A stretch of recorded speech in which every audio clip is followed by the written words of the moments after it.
Okay, so goeiemôre en is regtig lekker om by mekaar te wees. Ons is in 'n Pinksterreeks, ons is hier aan die einde van 'n reeks oor Pinkster. En so asseblief spring in en wees betrokke daarbey. En elke week sê ek maar eintlik net iets baie kleins. Eintlik al wat ek probeer sê is lees Handelinge. Eintlik al wat ek probeer sê is berei jou voor. Spring in die Bybel in. Raak net betrokke met wat God besig is om te doen. Moenie in hierdie wêreldse rotine val nie, bly in God se ritme.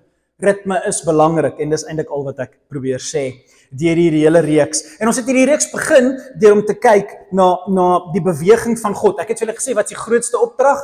En ek weet liefde, moet my nie misverstaan nie, liefde is die opdrag, maar wat ek net 'n bietjie aksentstreep op wil trek is, liefde is hoe jy as Christen uitloop, maar die opdrag is loop, gaan, doen iets, get out of there and go somewhere. Dis die groot opdrag reg deur die hele Bybel en ek het probeer om 'n aksentstreep daarop te sit deur om te kyk na hierdie drie forme. In Genesis sien jy die Vader en hy praat met Israel. En deur die hele begin van die Ou Testament sien jy dit keer op keer dat die Vader se opdrag van Genesis hoofstuk 1 gaan en vul hierdie aarde, neem beheer oor hierdie aarde, doen iets asemrowends met jou lewe want jy is in my beeld en gelykenis gemaak. Onthou julle hierdie storie. En die handskoen het 'n hand nodig en so laat God in jou lewe inkom en dan gaan hy jou gebruik.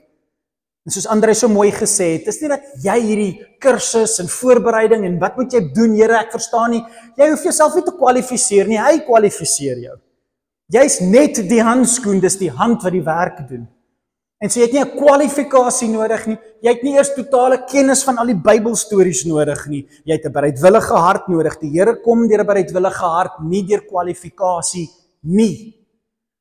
En soms het ons dit mekaar, want ons weet nie genoeg nie, en ons sê dalk ietsie wat bietjie teologies nie korrek is nie, man, gaan doen iets. Die disippeltjies het baie goed nie verstaan nie, en die Here het die wêreld met hulle verander, gaan en doen iets, God sal regmaak, dis God se werk, jy's net 'n handskoen. En ons sien dit in Genesis soos hy die mens vorm, ons sien dit in Abraham, soos hy vir Abraham hierdie gaan, Pinkster opdrag gee, jy sal krag ontvang, gaan net. Ek sal jou naam groot maak. Mense gaan deur jou geseënd wees. Die hele wêreld gaan 'n ander plek wees en moenie bekommerd wees oor mense wat jou vloek of jou seën, mense wat jou help en nie help nie, mense wat hulle rug op jou draai, mense wat saam met jou is. Daai goed is my goed. Ek sal seën, ek sal vloek, ek sal al daai goeders doen. Gaan jy net in wees 'n handskoen. En ons moet regtig terugkom met al die prediking en alles wat ons soms hoor wat 'n las op ons skouers sit en ons soms laat sit in plaas van loop. Is dis daai konsep van Abraham. Abraham was nie voorbereid in die sin van homself nie. Hy was voorbereid in sy geloof. Ek sal gaan. Soos al die profete, hier is ek, gebruik my. Ek is onrein, ek leef tussen onrein mense, maar hier is ek, gebruik my. As jy meeste oggende met daai gebed kan begin, as jy meeste oggende net kan sê, Heilige Gees, kom ons gaan op 'n avontuur vandag, wat ook al jy wil bereik vandag, doen dit. En mag dit meer wees as net 'n dag se loon, mag daar vrug in my lewe wees. En so dis so mooi, so die Vader het, kan 'n mens sien sy opdrag is gaan, en dis die hele Israel storie, hulle moet gaan, en nou hulle opgaan, en dan vat God hulle waar hulle moes gegaan het, en dis die hele storie van Israel is, hoe lyk dit as jy gaan, hoe lyk dit as jy nie gaan nie. En dan kom Jesus in sy evangelie, en ons ken dit, dis sy groot opdrag, nee, hemelvaart, ons gaan dit lees, oor en oor op hemelvaart, by André se diens, by die eerste diens, is hemelvaart, is daai opdrag van gaan, gaan leer mense, gaan doop mense, gaan en doen hierdie dinge, en dis waar Paasfees gaan. Paasfees is die grootste bewys van 'n God, wat nie in die hemel sit en opdragte uitskree nie. As jy wil weet hoe dit is om 'n seun en dogter van God te wees, wel Paasfees. Hy verlaat die hemel, word iets heeltemal anders, verneder homself om te gaan en iets te kom sê. En so dis mooi, mense moet nie kerk toe kom nie, die kerk moet na die mense toe gaan, en dit is so 'n groot boodskap, ek wens ons kan dit regkry, moenie dit passief wees nie, moenie verskonings maak nie, Paasfees is die Pinkster voorbeeld. En dan kom die Heilige Gees, ons gaan so klein bietjie fokus op die derde beweging, en dis Handelinge. Lees Handelinge, dis 'n lekker boek om te lees. As jy kan hom lees tot hoofstuk 12, dan jy die Petrus storie in die begin, hoe Paulus tot bekering gekom het, en dan van hoofstuk 12 af, dan lees jy die 3 reise van Paulus. En so moet dit nie sien as 'n groot boek as jy hom dalk vashou nie. Dit is eintlik net 12 hoofstukkies. In die eerste 12 hoofstukkies kan jy al begryp hoe die kerk begin om te leef en waar die kerk gegaan het, en dan as jy dan tyd het en is nog nie Pinkster tyd nie, dan begin jy bietjie lees oor wat die Here met Paulus in die wye wêreld aangevang het. van hoofstuk 12 af. 12 hoofstukke is vinnige leeswerk, is 3 dae, 4 dae se lees, as jy so 'n bietjie sit. En so ek wil jou voorberei, asseblief, lees die boek Handelinge, veral die eerste 12 hoofstukkies en dan hopelik verder. En so, ons sien die Heilige Gees het net een taak, hy moet die kerk stuur. Hy moet die kerk laat gaan. Die kerk moet nie stil sit nie. So daar die kerk stil sit, dan sien jy God beweeg en nou dit gaan, maar ek wil so 'n bietjie daarop fokus. En dan sien dit in soveel mooi beweging. So ek het gesê, ons het dit gesien in Adam, ons het dit gesien in Abraham, ons het klaar oor Adam se skepping en Abraham se gaan gepraat. Ons het dit gesien in Moses, wat nie geweet het wie hy is nie, en weggehardloop het, en soos Jona, nee, onthou julle die Jona storie, toe sluk die walvis vir Jona in en spoeg hom uit waar hy moet gaan. Dis 'n Moses storie, dis die Pinkster storie, dis die Heilige Gees se werk. Hy gaan jou insluk en jou vat waarheen jy moet gaan. Moenie teen die Heilige Gees beklei nie, hy is sensitief. En dit is die sonde wat 'n moeilike sonde is om oor te praat, want die Heilige Gees se missie is die vervulling van ons taak op aarde. Moenie teen hom werk nie. En Moses word ingesluk met die groot vis en hy gaan op reis. Josef, van die begin af was hy 'n dromer en hy het geweet wat sy missie is. Hy het geweet wat hy moet doen met sy lewe. En maak nie saak hoe alles hom plat slaan nie. Die golwe kon hom nie heeltemal plat kry nie. Al was sy voorbereiding baie moeilik. Genesis eindig met 'n Pinksterboodskap. Beautiful. Asemrowend Josef se storie. En dan Dawid dieselfde storie, was 'n niemand tot 'n iets, Salomo was 'n niemand tot 'n iets, en al wat ek julle wou sê laas week is, onthou net, daar's gevaar om te gaan. En baie mense gaan nie, want hulle hou pastore dop, of predikante, of Christene dop, en hulle raak vol van hulle self, hulle begin mense slaan met die Bybel, en hulle begin hoogmoedig raak, en is soos, en ons is partykeer die weermag wat die vinnigste is om ons eie troepe te skop. Iemand word geskiet met 'n wapen, dan val hy op die grond en draai hom en sê, hoe het jy toegelaat dat iemand jou skop, jou dom troep, hoekom het jy nie gesien die boelet is op pad nie? En ons is een van die min weermagte wat mekaar meer aanval as die vyand, en dit is 'n probleem in die kerk. Die hele Nuwe Testament probeer dit regstel en sê, hey, bewaar die vrede tussen mekaar, maar dis 'n probleem wat ons het, en 'n mens sien dit baie keer, wanneer jy hoogmoedig raak. Dawid en Salomo, papa en seun, die hoogtepunt van Israel se storie is hoogmoed. Sien dit raak. Dat wanneer jy op reis gaan, wat het hy vir Abraham gesê? Ek sal jou naam groot maak. En mense sal jou seën. Onthou, dit gaan oor hom. Moenie soos Dawid en Salomo jou storie eindig met 'n val nie. Om op reis te gaan is gevaarlik. Is verseker gevaarlik. Daarom 'n getuienis, en om te onthou dat jy 'n handskoen is. Die handskoen ding is die belangrikste ding om te onthou. Dan sal jy nie soos Dawid en Salomo val nie. OK, my sinnetjie daar is so mooi, dis my tatoeëer sinnetjie, beweeg in swaar kry en groei, leer. Beweeg in jou swaar kry, moenie stil sit nie. My jeugpastoor het gesê, as jy in 'n woestyn is, moenie stil staan nie, hou aan loop, OK. Beweeg in swaar kry en leer, lê in gemak en stagneer. As jy wil weet wat is die Pinkster boodskap in die Ou Testament, dis die boodskap. Dis die Ou Testament boodskap. Dis wat die profete vir Israel probeer sê het. Dis wat die wette van Moses ons probeer inspireer het. Is beweeg in swaar kry en jy sal leer wie God is, maar gaan sit stil. Jy gaan verseker stagneer.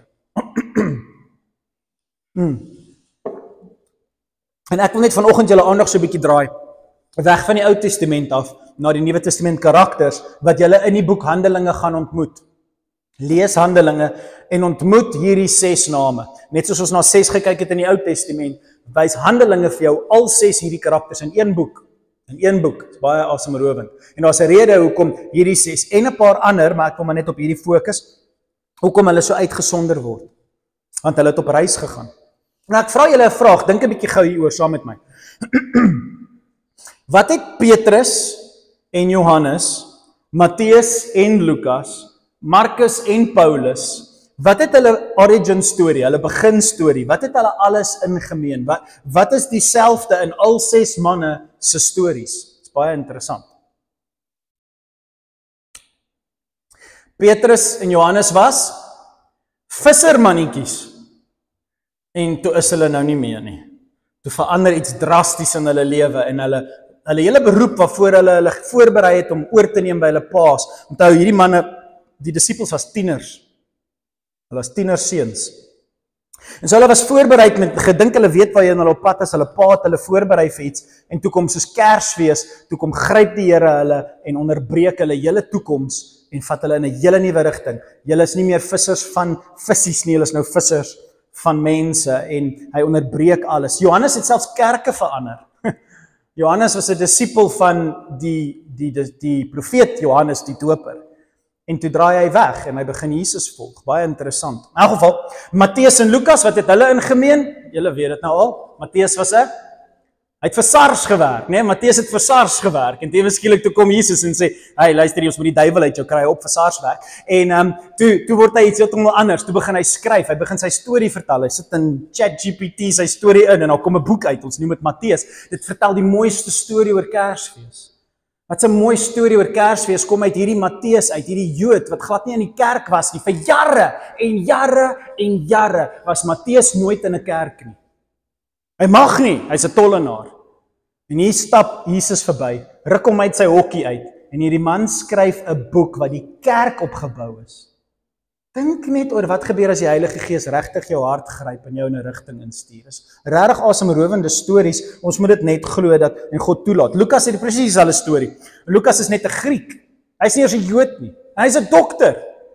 Hy's fyn, hy gaan met sy lewe, hy's okay. Hy moes geld gehad het want hierdie man gaan op reis en reis is nie goedkoop nie. Ek meen reis is nie goedkoop nie, maar om op reis te gaan is nie goedkoop nie. En so Lukas vat van sy geld wat hy 10 gespaar het of wat ook al en hy gaan op reis met hierdie manne want hy wil op 'n avontuur gaan. Sy avontuurlustigheid vat hom waar God hom wil hê. Hy begin droom. As jy enigiets uit Pinkster uit leer, dan is dit begin droom. Sit af die TV, sit neer jou foon, sit in 'n stil kamer en sê, Here, ek wil droom.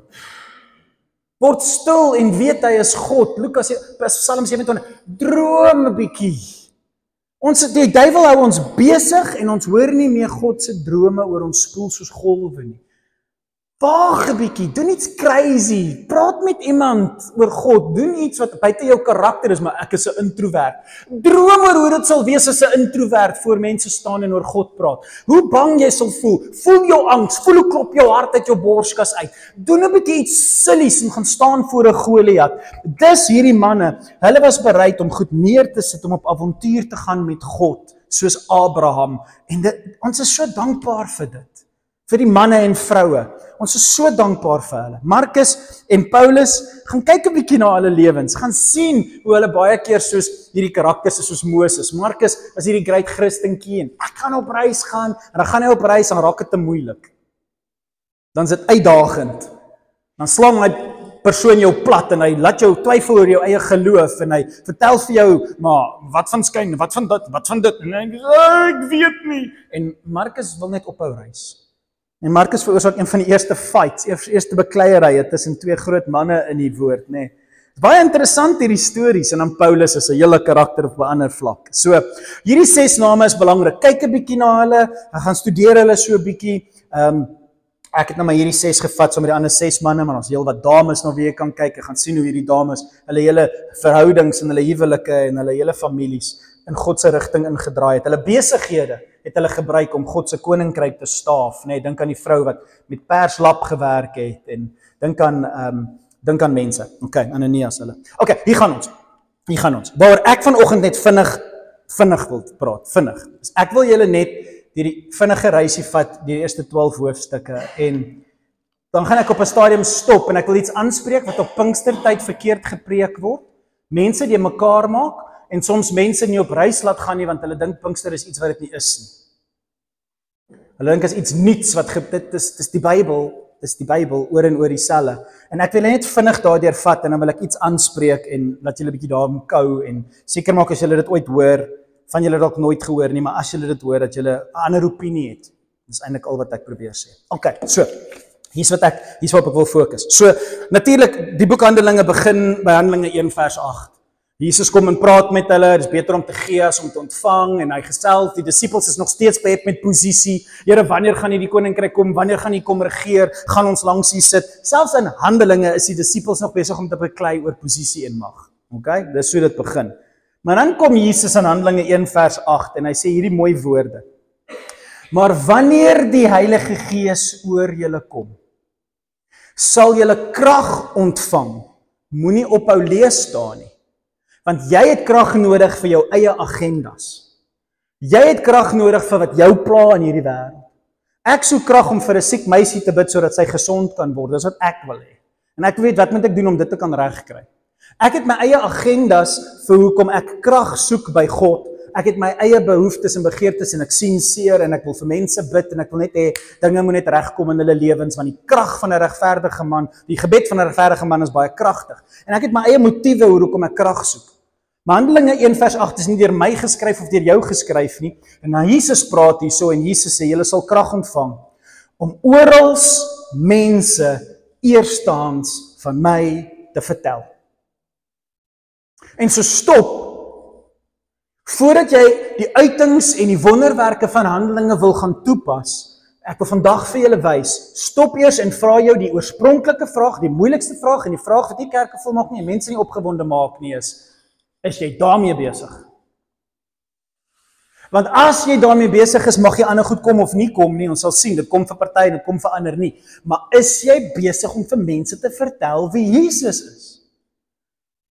Dan is jy besig op reis met die Heilige Gees, dan is jy ergens heen op pad. En vandag braai jy net met hulle, maar môre maak jy 'n punt om met hulle te praat. Want as jy die krag van die Heilige Gees wil hê, gaan hy een ding vir jou doen. Hy gaan jou die dapperheid, die waagmoed, die guts gee om voor 'n Goliat of 'n vriend of 'n familielid te staan en te vertel wat God vir jou doen. Eerstehands is 'n belangrike woord hierso. Wat is jou eerstehandse storie? Nie vir my ander persoon se storie te vertel nie. Ek raak so moeg partykeer om van mense te hoor en vertel hulle ander persoon se stories. Gaan op reis en kry jou eie storie. Soms het jy nie 'n storie nie want jy was nog nie in 'n bakkie ergens in Afrika nie of jy was nog nie in 'n winkelsentrum en het vir iemand gesê jy hartseer, kan ek vir jou bid? Ja, dis mal. Ek sal dit nooit doen nie. Ja, okay, great, maar wat sal jy doen? Het jy ooit met jou hand op jou vrou se skouer gesit en gesê, kan ek net gou saam met jou bid? Ek wil net vra dat het jy al iets gedoen wat buite jou raamwerk is, maar dit het met geestelikheid te doen? Om mense eerstehands van God te vertel, gaan jou 'n storie gee van waar God opgedaag het in jou lewe. Sien jy hom raak in jou werksplek? Kan jy mense vertel hoe jy God raak sien in jou skool? En wat hy vir jou doen? En as God iets vir jou doen, en jy vertel nie iemand daarvan nie, what a missed opportunity. As God iets vir jou doen, daarom leef met oop oë. Maak goed, ek is net vandag vir jou net sê, weet jy wat se wonderwerk het God vandag vir my gedoen? Wat? Het 'n blinde ou gesien, het 'n verlamde geloop. Nee, hy het die son laat opkom. Wow, is die son nie mooi vanoggend nie, en dis vir my en vir jou daai son. Dit kan so eenvoudig soos dit wees, om 'n simpel voorbeeld te gebruik. Maar sien God raak in die son wat opkom, daar is meer wonderwerke in jou lewe as wat jy raak sien, en so begin 'n paar raak sien en vertel mense van hierdie wonderwerke. Eerstens, dis hoe ek voel oor die maan, dis hoe ek voel oor die son, dis hoe ek voel oor die sterre, dis hoe ek voel oor my familie, dis hoe ek voel oor die werk wat ek het, dis hoe ek voel oor my gemeente, dis hoe ek voel oor my lewe en my gesondheid, of my siekte, of my swaar kry. Vertel mense eerstens van my, van Jesus. Dis belangrik, hoe sien jy Jesus raak? En dit gaan gebeur verder as wat jy bereid is om te gaan. Dit gaan gebeur verder as wat jy bereid is om te gaan. In Jerusalem, Judea, Samaria, die uithoeke van die aarde. Nou ek is een van die min, want nie almal gaan so ver nie. Ek is een van die min bevoorregtes wat al in uithoeke van die aardes af op platforms kon gestaan het en oor Jesus kon gepraat het, en of dit was in Rome en of dit was in Engeland en of dit was in Israel, om by plekke te wees waar jy met mense kan sit en oor God kan praat in vreemde plekke en op taksies en in reis met mense. Dis 'n asemrowende voorreg om op uithoeke daaroor te praat. Maar as ons dit nie kan regkry waar ons bly nie, dan is iets fout. Is julle met my? Dit is great om as 'n sendeling Afrika toe te gaan en met 'n klomp mense in Afrika wat jy nie ken nie te praat. Ek dink dis eintlik goed, want dis waar jy voorberei. Jy's minder bang, want dis mense wat jy gaan in jou kar klim en ry, en dit is makliker, glo my. Baie makliker om met vreemde mense te praat, al dink jy nie so nie. Maar sodra jy by jou huis is en jy kan begin praat oor God, dan weet jy nou is dit besig. Nou raak dit reël.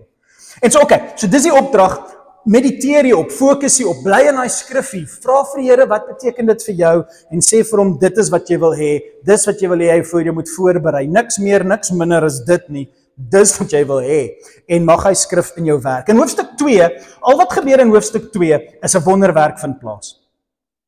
'n Wonderwerk vind plaas in hoofstuk 2 en tale bars los. Boom.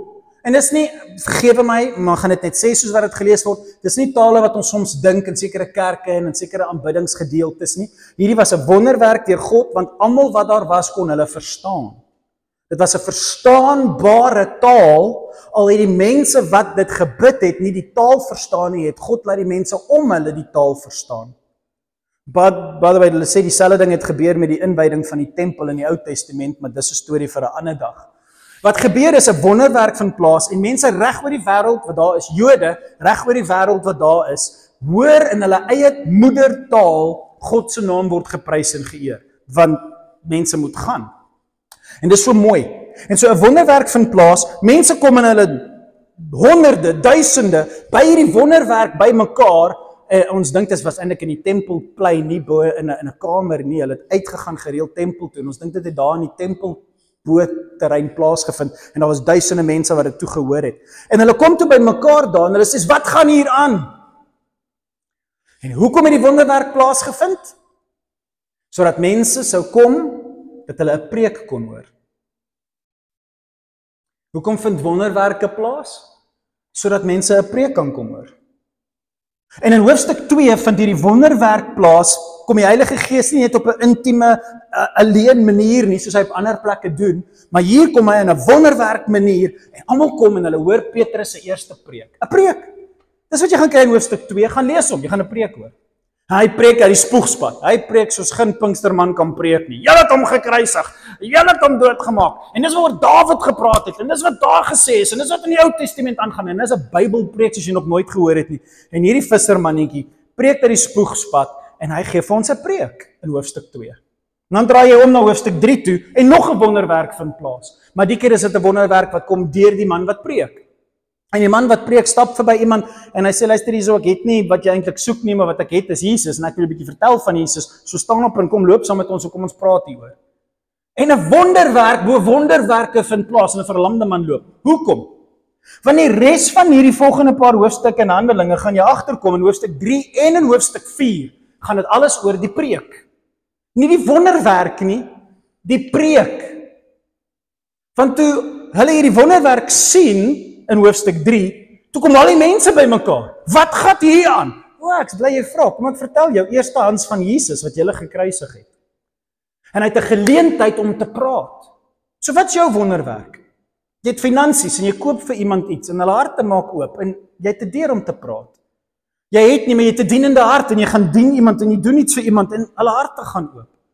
Eintlik 'n wonderwerk wat plaasvind binne in jou lewe en mense sien dit raak en jy getuig daaroor. En jou lewe, dit gaan nie oor die wonderwerk nie, dit gaan oor wat die wonderwerk moontlik maak, Handelinge 1 vers 8. Om mense eerstehands te vertel. En gaan lees dit self. Ek wens ek kon hier sit soos en net saam met julle lees, dat julle al die, maar ek hoop julle gaan die moeite doen en dit gaan lees. En dan sien jy letterlik net die wonderwerk vind plaas en die hele volk kom bymekaar, almal van hulle. En Petrus preek uit die boesie spad. En toe kom die leierskap. Hulle sê ons kan nie hierdie toelaat nie. Mense glo en luister en toe arresteer hulle. En toe preek hy vir die leiers. Gaan lees dit, dan preek hy vir hulle. Julle verstaan nie, dis julle wat hom, en dan sê die Bybel, wie was daar? Dieselfde mense wat Jesus gekruisig het, was daar.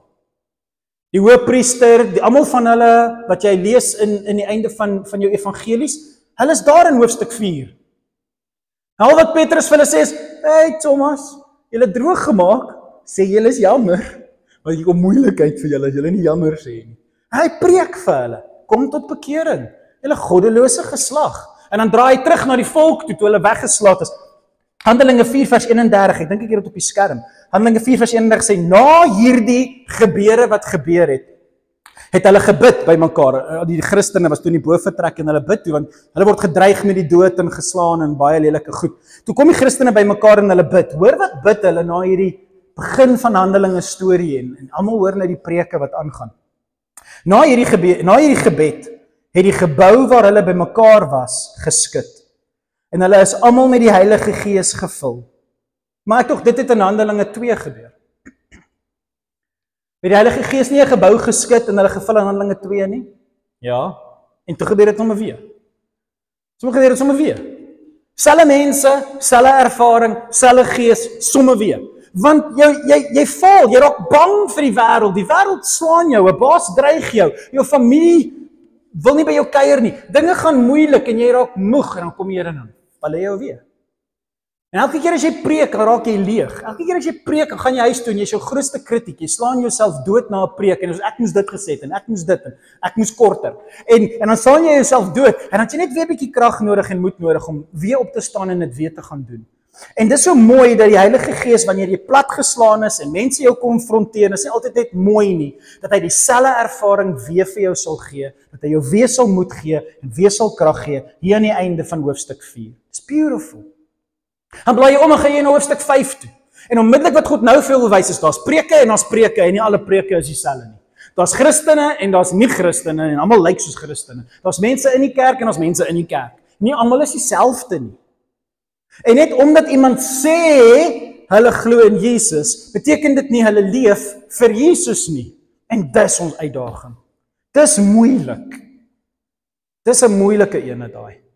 Maar Handelinge wil dit bietjie aanspreek en so jy draai om van hierdie Heilige Gees wonderwerk, hierdie wonderwerk deur 'n apostel en nou kom daar 'n Christen en hierdie Christen in die kerk preek, maar hulle preek met valse motiewe. En gaan lees hoe hartseer is hoofstuk 5. Gaan lees wat gebeur as hierdie man kom, want die einde van hoofstuk 4 is so mooi oor wat tussen die Christene gebeur het. En hierdie man kom in hoofstuk 5 en hy soos, ek het my geldjies gebring en alles en ek gee dit vir julle en kyk hoe oulik is ek het my plaas vir 1 miljoen verkoop en hier's julle miljoen of wat ook al dit is. En Petrus sê vir hom, wag 'n bietjie, jy preek dat jy doen iets vir Jesus en jy's opgewonde oor Jesus, maar hoekom preek jy vals? Hoekom is daar bymotiewe in jou preek? Hoekom wil jy 'n gesiene man wees? Die Here het vir Abraham gesê, ek sal jou naam groot maak. Ek sal 3 keer. Hoekom wil jy jou naam groot maak in 'n kerk? Hoekom? Verstaan jy nie, jy speel met God se vrou. Jy vat aan 'n ander man se vrou. Die kerk is nie joune nie, dis syne. Moenie jou naam kom groot maak in die kerk nie. Jy gaan 'n baie groot fout maak wat jy baie duur prys voor gaan betaal. En hierdie man probeer dat mense hom eer in die kerk en hy val dood neer. Dis 'n skrikwekkende storie in Handelinge. En om dit 10 keer erger te maak, net vir 'n geval jy dink, maar whatever, hy dit verdien. Dan kom hierdie asemrowende vroutjie, hierdie sagte vroutjie wat net saam met haar man is en alles saam met haar man doen. En sy kom daaraan en sy weet nie eers wat aangaan nie. Dink aan hoe as jy enigstens 'n mens is en jy het enigstens emosies, dan besef jy hoe walglik hierdie hoofstuk is. Hoe walglik dit is wat God doen aan hierdie 2 mense. En sy kom in en sy weet nie eers haar man is dood nie. Sy kon nie groet of tyd spandeer of niks nie, sy kon nie verskoning maak nie, sy het nie eens geweet nie, sy word getrap in hierdie vraag. O ja, as julle gesien wat ons gedoen het vir julle?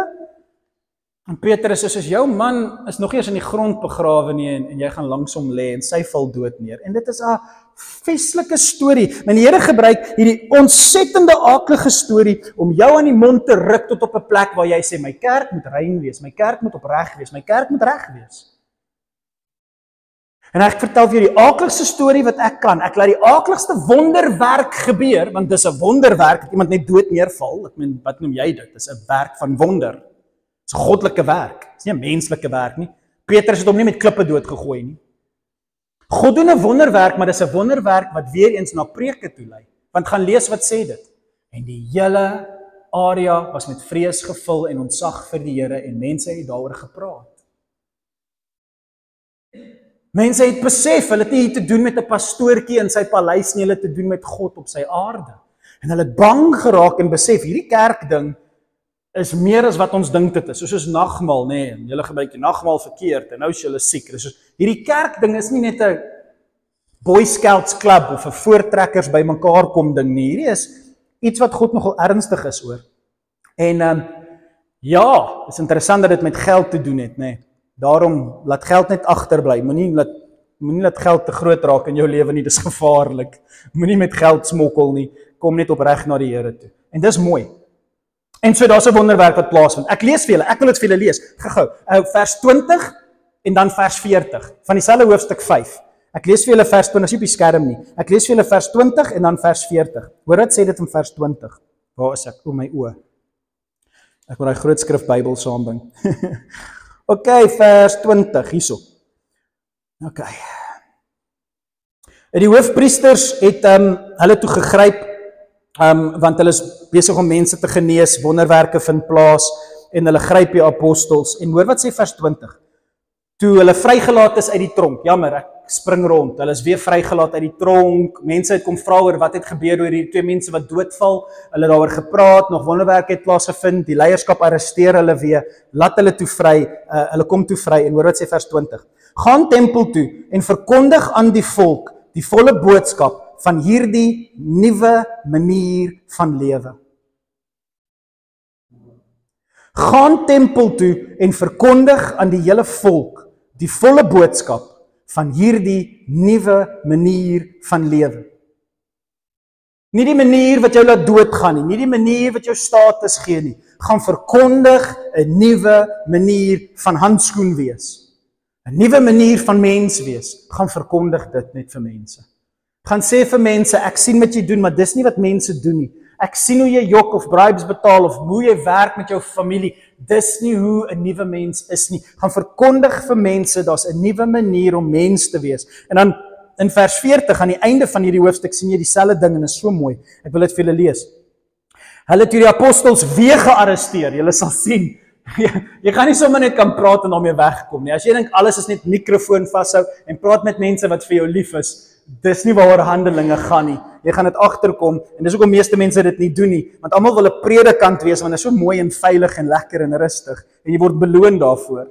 Maar dis nie wat Pinkster oor gaan nie, want hulle word toe weer gearresteer en hulle het die apostels ingeroep en hulle laat slaan. Well, thank you Jesus. Ek doen jou werk, ek praat jou praat en dan slaan mense my daarvoor. Wel, ek het nie hierdie boek geskryf nie en dankie tog die Here is opreg, nie soos party ander mense nie en hy vertel vir ons hierdie goeie mense wat net 'n goeie boodskap preek en goeie dinge doen en wonderwerke doen, hulle word geslaan. Toe het hulle belet om weer in die naam van Jesus te praat en hulle laat gaan. Die apostels het van die raad af weggegaan, bly dat God hulle werd geag het om ter wille van die naam van Jesus 'n vernedering te lei. Lei jy 'n vernedering? Gaan jy deur 'n moeilike tyd?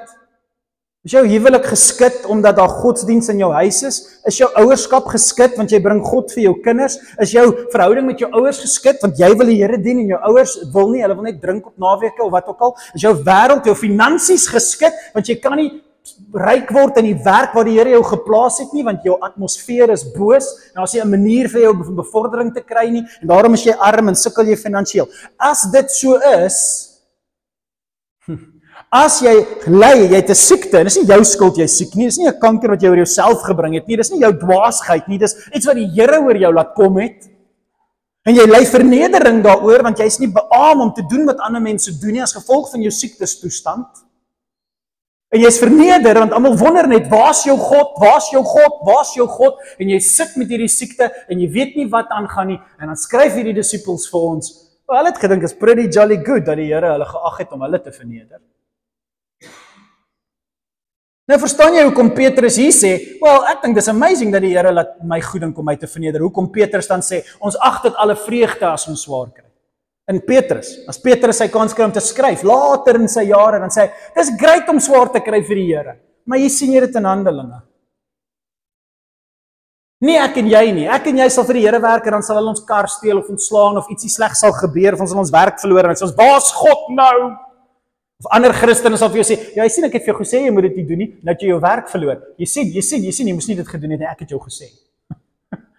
Ek sê, gaan op reis, kry 'n pap view, gaan staan sonder petrol, ervaar die frustrasie en die vernedering daarvan. Dis 'n storie wat hulle het om te vertel, maar ek wil hê julle moes dit lees want dit is vir my so mooi. Hulle was bly dat God hulle werd geag het om ter wille van die naam van Jesus vernedering te lei. En elke dag het hulle aanhou om mense in die tempel en van huis tot huis te onderrig en die goeie nuus te preek dat Jesus die Messias is. Dit gaan oor die prediking, dit gaan oor preek, dit gaan oor preek, gaan preek. Okay, nou sê julle vir my, maar dis nie die apostels wat gepreek het, dis nie die pastore wat gepreek het. Nee. In hoofstuk 6 vind jy konflik.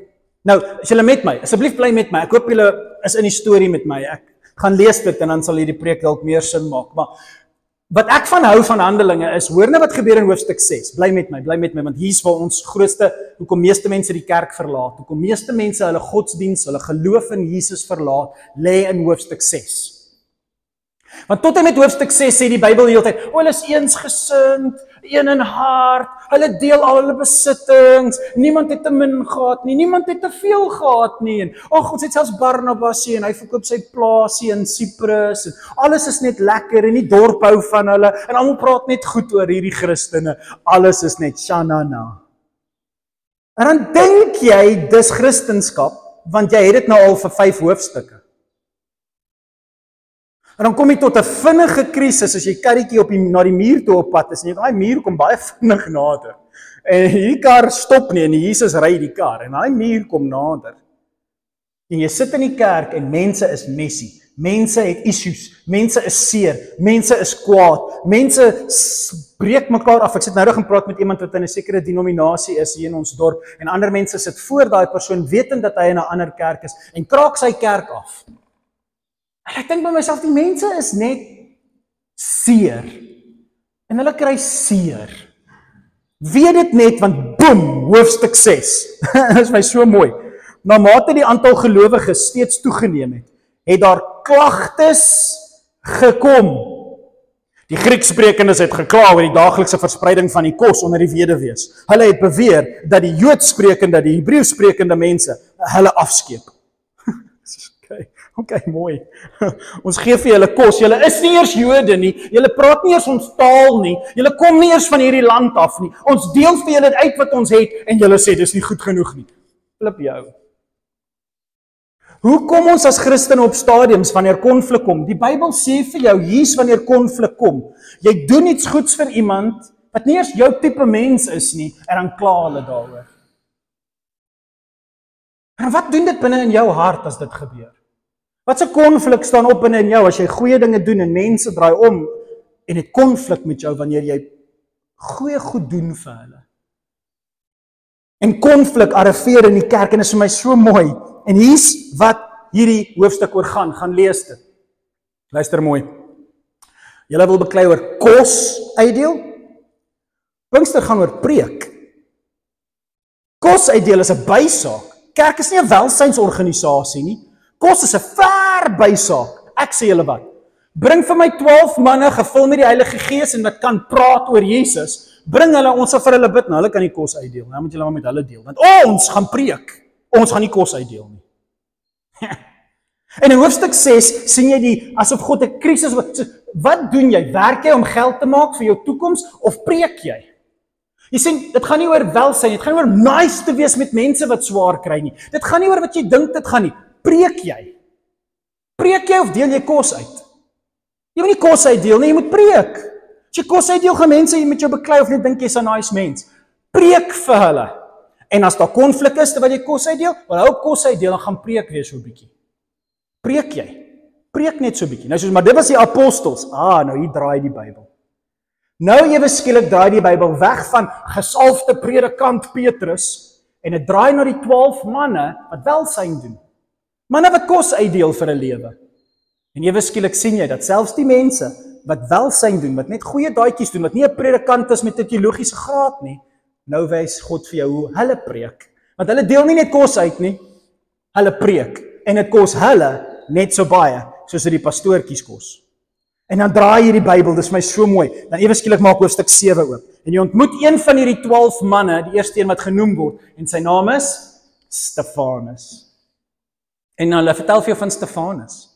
En Stefanus word 'n karakter. Hy's nie 'n pastoor nie. Hy's nie 'n predikant nie. Hy het nie teologie agter sy naam nie. Hy preek nie in skole en doen saalopeninge en al die great goed nie. Hy's net 'n mannetjie wat kos uitdeel vir 'n lewe. En hy's 'n Christen wat 'n job het, 'n werk het. Hy lewe en dan doen hy goeie goed op naweke en probeer help waar hy kan. Dis Stefanusie. Maar Stefanus, die hele hoofstuk 7 gaan oor hy wat preek. Stefanus preek. Dit gaan nie oor Stefanus wat kos uitdeel nie. Dit gaan oor Stefanus se preek. God bring Stefanus op 'n plek waar mense vir hom sê, wat doen jy? Jy doen sulke goeie goed hier in die dorp. Hoekom doen jy hierdie goed? Wat gaan aan met jou? Tell us more about you. En Stefanus is soos, dis hoekom ek kos uitgedeel het, sodat ek kan preek. Nou staan ek en vertel julle. En vir die hele hoofstuk preek hy net. Net soos Petrus. En hy sê dieselfde as Petrus. Julle het hom doodgemaak, julle is in die moeilikheid, die byl is teen die boom, God gaan hierdie boom kom afkap, julle beter dit besef en 'n bietjie bang raak, en julle moet jammer sê, want die Christus wat julle doodgemaak het, het hierdie hoekklip gemaak, alles word nou op Jesus gebou, en as julle nog steeds arrogant gaan wees teenoor wie Jesus is, gaan julle agterkom die hele tempel gaan val, as hy nie op Jesus gebou is nie, bou op Jesus, en hy preek die gewone evangelie preek, wat almal preek, Petrus, Paulus, Stefanus, dis dieselfde preek, en hy preek dit. En dan aan die einde van die hoofstuk ontmoet jy Paulus.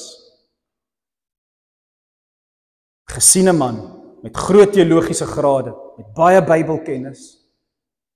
En jy ontmoet Stefanus, en jy ontmoet Paulus. En Stefanus betaal die hoogste prys wat 'n jong Christen mannetjie of vroutjie kan betaal.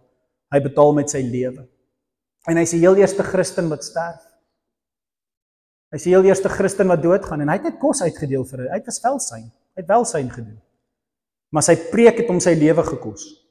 Nie die kos uitdeel nie, sy preek het hom sy lewe gekos. Maar op daai oomblik, wanneer hy gaan sterf, sê hy hierdie woorde vir die man, wat opdrag gegee het om hom dood te maak. Vader, vergewe hulle, want hulle weet nie wat hulle doen nie. Waar het Stefanus daai woorde gehoor? Op die kruis. Jesus. Stefanus was 'n jong seentjie, hy was daar. Stefanus het dit gehoor. Eerstehands. En hy kon dit eerstehands vertel. En hy vergewe Paulus op daai oomblik. Want ek dink Paulus sou 'n baie moeilike pad gehad het as Stefanus dit nie gebid het nie. Want Stefanus was baie kosbaar vir God. Maar Stefanus met sy gebed basies, dink ek, geestelik gesproke, lei Paulus tot bekering. Maak die deur oop vir Paulus om tot bekering te kom. En dis 'n asemrowende hoofstuk. As jy nou dink dit gaan oor pastore wat moet preek, nee, ons ontmoet vir Stefanus. En ek lees vir julle Handelinge 8, die eerste paar versies. Dit is op die skerm. Handelinge 8, eerste paar versies. Waar is ek? Hierso. As gevolg van wat met Stefanus gebeur het in die gesprekke en almal is nou bang, lees ons nou in hoofstuk 8 na Stefanus doodgemaak is. 'n Ewige vervolging het die kerk in Jerusalem daardie dag begin. Al die gelowiges, behalwe die superpastoortjies, het uitgewyk na die gebiede van Judea en Samaria. En in vers 4 sê dit, die gelowiges wat uit Jerusalem uit weggehardloop het, nie die pastore nie die apostels nie die 12 gekiesdes nie dies met graadjies of titels of mikrofone nie, gewone Christene, doodgewone welsynsmensies, mensies wat nice is met mense in die straat en wat om ons is, doodgewone Christene wat tot bekering gekom het omdat hulle 'n preek gehoor het. Daai gelowiges het uit Jerusalem uit weggehardloop. En so ver as wat hulle gegaan het hulle die goeie nuus gepreek. Nie gewag vir pastore om dit te doen nie. Hulle het dit gedoen. Amen! Preek! Ja, hier gaan ons. Kom ons vertel oor God. Hulle het gepreek. Dit was wat hulle gedoen het, want hulle was Pinkstermense. Hulle het gepreek. Hulle het nie vergadering gehou oor hoe om kos uit te deel nie. Hulle het gepreek. Dit was die punt van alles. Preek jy? Praat jy met iemand oor Jesus? En hulle het gepreek so ver soos wat hulle gaan. En net vir ingeval jy dink Stefanus is 'n een mannetjie ding, nou gaan die Bybel vir jou nog 'n naam gee uit die 12. Die 12 welsynsmanne. Hier kom nog 'n naam, Filippus. Een van die welsynsmannetjies. En hy gaan vir jou sê, hierdie welsynsmannetjie het ook gepreek. So toe soos Stefanus stil gemaak is, het Filippus oorgeneem. En Filippus hardloop weg soos die res, maar hy hardloop na Samaria toe. En hy hardloop in Samaria in en daar stop hy en wat doen hy toe hy inkom? Ek is hier om vir julle te preek. Ons is daar weggejaag, so nou preek ek maar hier. En vir wie preek hy? Vir mense wat totaal op 'n dwaalspoor is. Hy preek vir Jehovah's Witnesses. Hy preek vir moslems. Hy preek vir mense wat in Abraham glo, maar nie in Jesus glo nie. Hy preek vir mense wat totaal en al de mekaar is in hulle godsdiens. Hy gaan preek vir hulle oor Jesus. En hy gaan na hierdie Samaritane toe, die Jode en die Samaritane het mekaar gehaat. En hy gaan na die Samaritane toe in hoofstuk 8 en Filippus, een van die welsynsmanne, preek vir die Samaritane. Direk daarna, ek gaan nou sê wat daar in gebeur, want dit is belangrik dat julle dit hoor, maar wat ook al in Samaria gebeur, net na hy uit Samaria uitgaan, praat hy met 'n Ethiopiër. 'n Man uit Ethiopië. En ek wil julle nie verveel met kerkgeskiedenis nie, maar Ethiopië was een van die grootste Christelike mekkas in die antieke wêreld. Die enigste rede hoekom die koptiese Christene in Antiochië uitgekwyn het, is omdat die Katolieke kerk 'n bekleierery losgebreek het met die koptiese Ethiopiërs, want hulle wou nie voor Maria buig nie.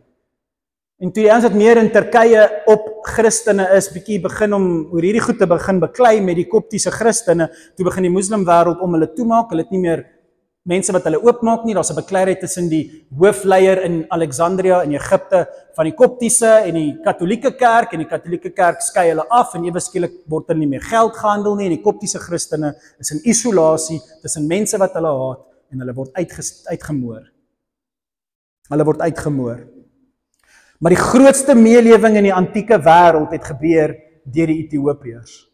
Hoekom dink julle noem God die naam 'n Ethiopiër? Want hy het geweet ons, nie hulle nie, ons later gaan terugkyk en soos, wow, wat Filippus daar gedoen het ripple effekte gehad, ver in die toekoms in. Filippus, nie 'n pastoortjie nie, 'n welsynsmannetjie Filippus, hy het 'n groot impak gehad in die toekoms. Want Ethiopië het 'n baie groot impak gehad in die antieke Christelike wêreld. En ek wil julle moet dit besef, maar ek wil julle moet nog ietsie hoor, en ek wil dit vinnig net vir julle sê, want ek weet ek praat lank. Ek wil net vinnig vir julle sê, want ek moet klaarmaak, want dit is 'n belangrike ding wat hier plaasvind.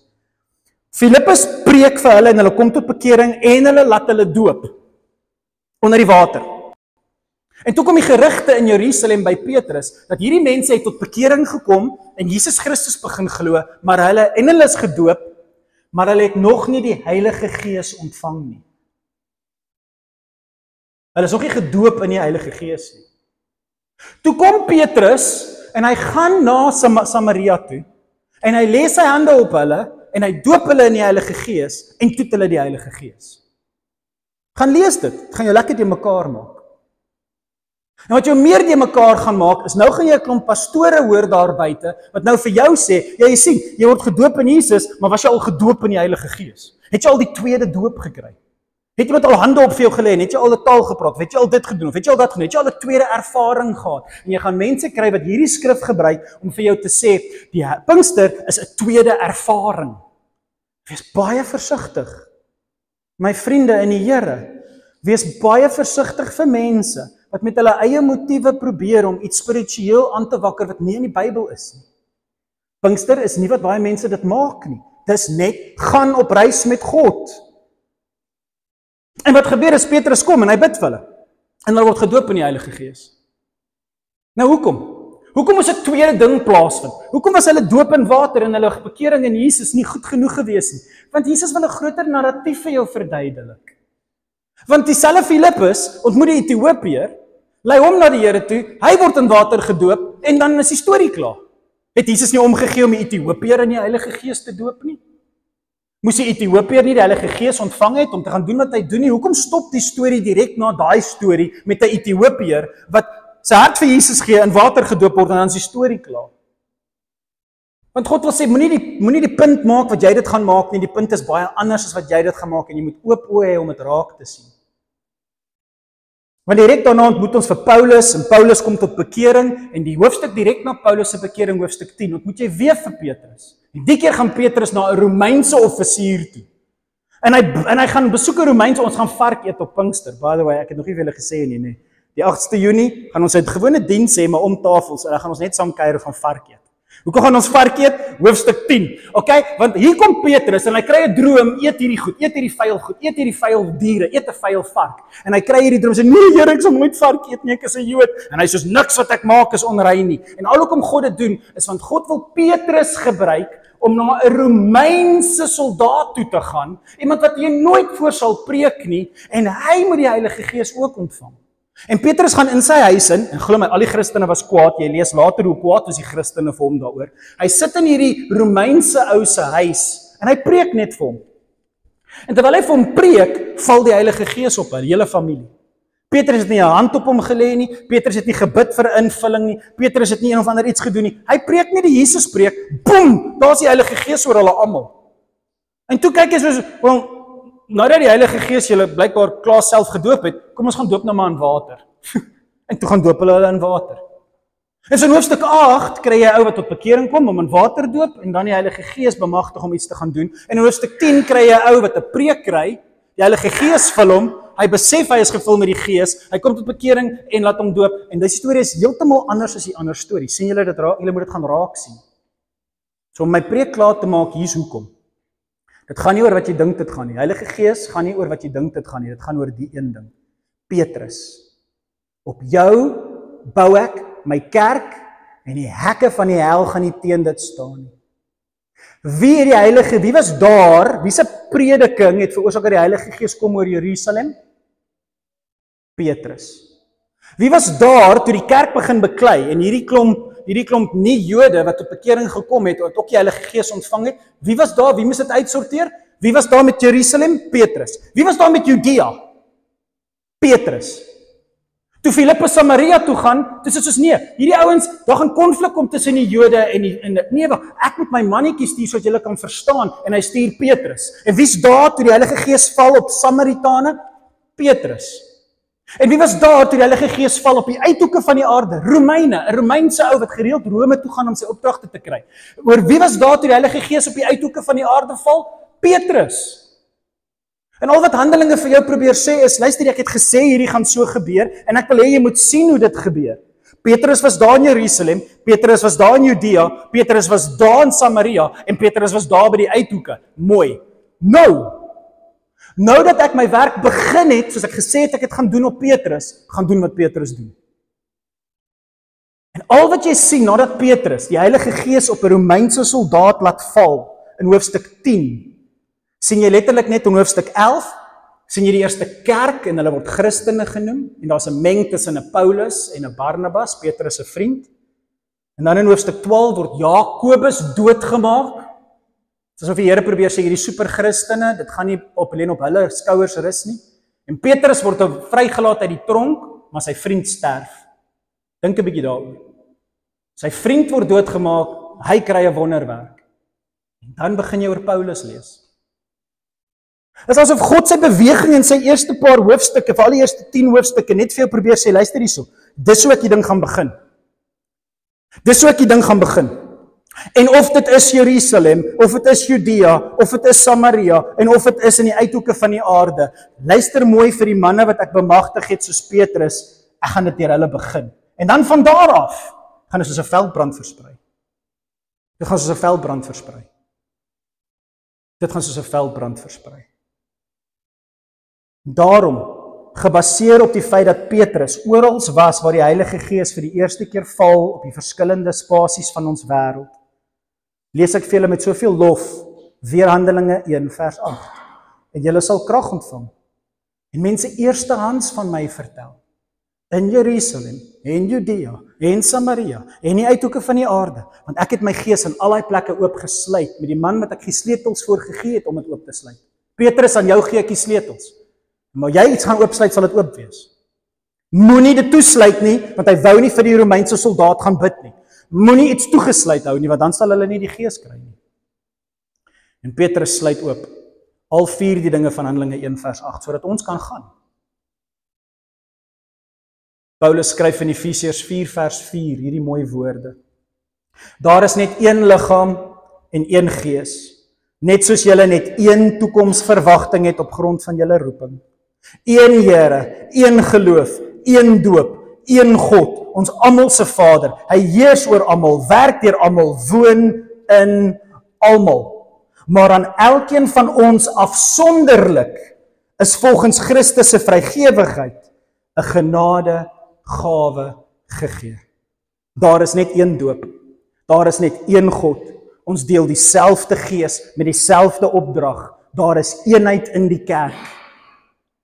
Moenie toelaat dat mense 'n verskillende klas Christen maak nie. Die vraag is, gaan jy gaan met jou een God, met die roeping wat hy jou gegee het? Volgende week as ons by mekaar kom, gaan ons praat oor hierdie laaste versie. Ons gaan praat oor die vrug van die Gees. Ons almal het dieselfde doop ervaar, ons almal is deur dieselfde Gees gedoop. Die vraag nou is, wat is jou afsonderlike gawe? Wat is jou taak wat anders is as die taak langs aan? Jy het nie die Heilige Gees dieselfde manier as hulle te kry nie. Die Heilige Gees kom op verskillende maniere reg deur Handelinge. Dis nie waaroor dit gaan nie, daarop fokus nie. Gaan jy op reis gaan? Ja. Maak nie saak hoe dit met jou gebeur het nie. Ja. Nou ja, waarmee gaan jy gaan? Wat is jou gawe? Wat is hierdie vrug wat binne in jou is wat die Here sê, hierdie woorde? Maar, alhoewel alles is dieselfde, maar aan elkeen afsonderlik het ons 'n gawe by God gekry. En ek wil volgende week daarop eindig. Die Pinkster gaan oor voorbereiding vir jou gawe. Wat het God op jou geplaas wat jou uniek maak? Fokus daarop. Meer daaroor volgende week. Kom ons bid saam. Hemelse Vader, ons sê vir U dankie dat Pinkster vir ons neergeskryf is in 'n boek, dat ons kan lees waaroor Pinkster gaan in die eerste 12 hoofstukke van die boek Handelinge. En ons kan sien hoe iets begin en hoe iets eindig met Jakobus en Petrus se storie in hoofstuk 12. En iets heeltemal niets doen deur 'n man met die naam van Paulus. En so, ons sê vir U dankie dat ons nie angstig hoef te raak oor die Heilige Gees nie, dat ons nie hoef angstig te raak as manne begin praat en dinge begin sê wat ons de mekaar maak nie. U is nie ingewikkeld nie, U wil hê almal moet U ervaar op 'n besonderse manier, en U doen dit op sulke verskillende maniere vir elkeen. Reg deur Handelinge. En so wat ons vir U vra, is dat ons nie angstig wees op wat U met ons wil doen nie. Laat ons net begin sê, wat gaan ons begin doen? Wat is ons liefdesreaksie? Hoe gaan ons opstaan en begin preek? Want Handelinge gaan nie oor hoe om die Heilige Gees te ontvang nie. Handelinge gaan oor wat gaan jy doen wanneer jy hom ontvang? Gaan jy preek? Maak nie saak of hy vir jou 'n wonderwerk stuur, of jou in die tronk gooi, of jou beste vriend doodmaak nie. Gaan jy preek? Sodat mense kan hoor van my. Geef vir ons daai verstand, Here.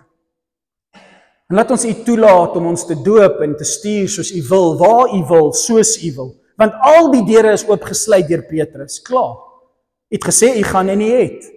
Elke liewe spasie van Handelinge 1 vers 8 is oopgesluit deur dieselfde man. Maar nou is ons in sy voetspore, soos hy in Jesus se voetspore was. Help ons, Here, om te preek, soos Petrus en Stefanus en Filippus en Paulus.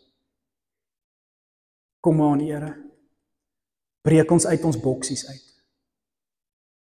Laat ons preek. Laat ons vir mense sê, wat is die nuwe manier van leef? Ons sê vir U dankie daarvoor, Here. Berei ons voor vir dit. Dit gaan nie altyd maklik wees nie. En daarvoor sê ons vir U dankie in Jesus naam. Amen.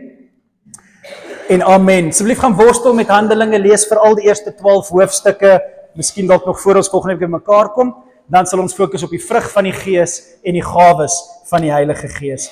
Baie lief vir julle, totsiens julle.